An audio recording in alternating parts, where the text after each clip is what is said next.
Le Listing Act, c'est un corpus de textes européens qui repose sur le constat d'un accès insuffisant des PME au marché financier européen et d'un déficit d'attractivité de ces marchés pour les investisseurs. Le bilan des dernières années pour les IPO est plutôt terne. En France, seules 7 introductions en bourse ont été recensées en 2024. Les IPO par voie d'offre publique n'ont représenté que 7 opérations en 2023 et 12 en 2022. La majorité sur le marché Euronext Growth. A l'inverse, les offres publiques d'achat, suivies de retrait de la cote, sont de plus en plus nombreuses. Pour faire face à ces enjeux d'accès et d'attractivité des bourses européennes, le Listing Act se compose d'un règlement qui amende le règlement Prospectus, le règlement MAR et le règlement MIFIR, ainsi que de 2 directives, dont l'une vient modifier la directive MIFID II. L'ambition est claire, alléger les charges administratives, financières et temporelles, tant au moment de l'admission à la cote d'une entreprise qu'une fois celle-ci cotée, mais également dynamiser le marché de la recherche des investissements et assurer une couverture adéquate des sociétés cotées par les analystes, en mettant bien sûr l'accès sur les PME pour améliorer leur visibilité auprès des investisseurs.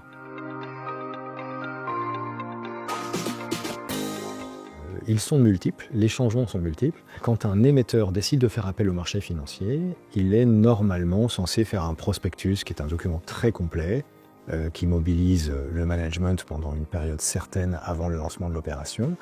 Et donc, dans un souci d'attractivité, le Listing Act, via les modifications du règlement prospectus, vise à alléger cette charge. La première manière dont cet allègement s'opère, c'est que jusque-là, les opérations dites de petite taille, c'est-à-dire jusqu'à 8 millions d'euros, pouvaient se faire en dispense de prospectus. Dorénavant, quand un émetteur ira lever jusqu'à 12 millions, c'est le maximum autorisé par le nouveau règlement prospectus, le règlement prospectus amendé, il pourra le faire en dispense de prospectus. Il appartiendra à la France d'ici juin 2026 de choisir où est-ce qu'elle décide de situer le curseur entre 8 et 12 millions, mais on anticipe que c'est le seuil maximum qui sera retenu comme elle avait fait précédemment. Ça, c'est le premier apport de cette réforme. Le second apport, c'est sur l'impact dilutif de l'opération. De la même manière, la réglementation jusque-là considérait que les opérations peu dilutives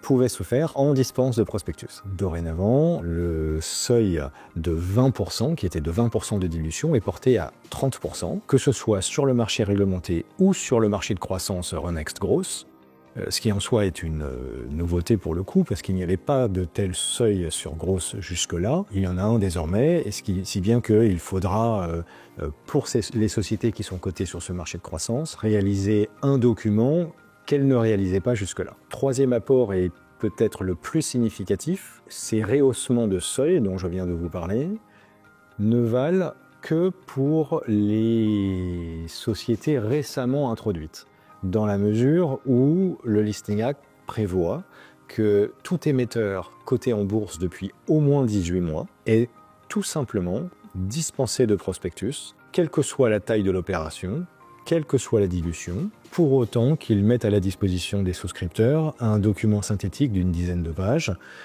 qui n'aura même plus à faire l'objet d'une approbation par l'AMF. Attention toutefois, les émetteurs qui procéderont à ce type d'opération devront quand même évidemment être à jour de l'information permanente qu'il leur appartient de diffuser de manière permanente, comme son nom l'indique, et donc d'avoir à minima un rapport financier annuel, un rapport semestriel à jour, pour permettre à ces opérations de se faire dans de bonnes conditions. L'impact pour les émetteurs comme pour les investisseurs va être assez radical, puisque jusque-là, les émetteurs préparaient et diffusaient à l'occasion de ces opérations un prospectus. Enfin, quiconque a eu un prospectus entre les mains sait que c'est pas de la haute littérature, hein, c'est des documents très denses sur plusieurs dizaines, centaines de pages. Donc certains vont directement y chercher l'information qu'ils trouvent, d'autres les lisent du début à la fin. Quoi qu'il en soit, il n'y aura plus ces documents demain dans la très grande majorité des cas. Et il n'y aura plus que, d'un côté, l'information permanente de l'émetteur, constituée des communiqués de presse, des rapports financiers annuels et semestriels, ou du document d'enregistrement universel, et de l'autre côté, un document tout à fait synthétique d'une dizaine de pages.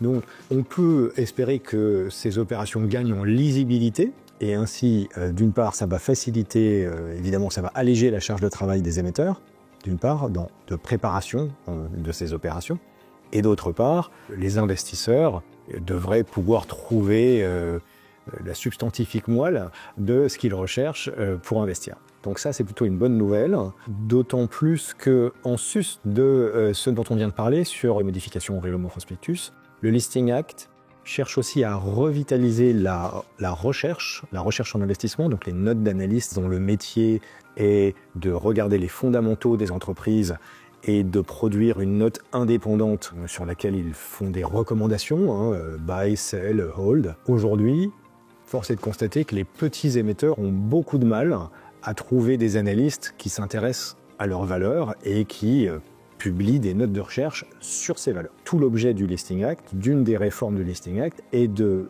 faciliter, revitaliser ces notes de recherche, de sorte que les émetteurs qui aujourd'hui n'intéressent personne parmi la communauté des analystes, demain pourront bénéficier de cette recherche. Et ainsi, les investisseurs qui pourraient être un peu frustrés de ne pas retrouver leurs petits dans les documents synthétiques qui seront dorénavant publiés par les émetteurs, pourront également se fonder sur ces notes de recherche faites par des professionnels indépendants.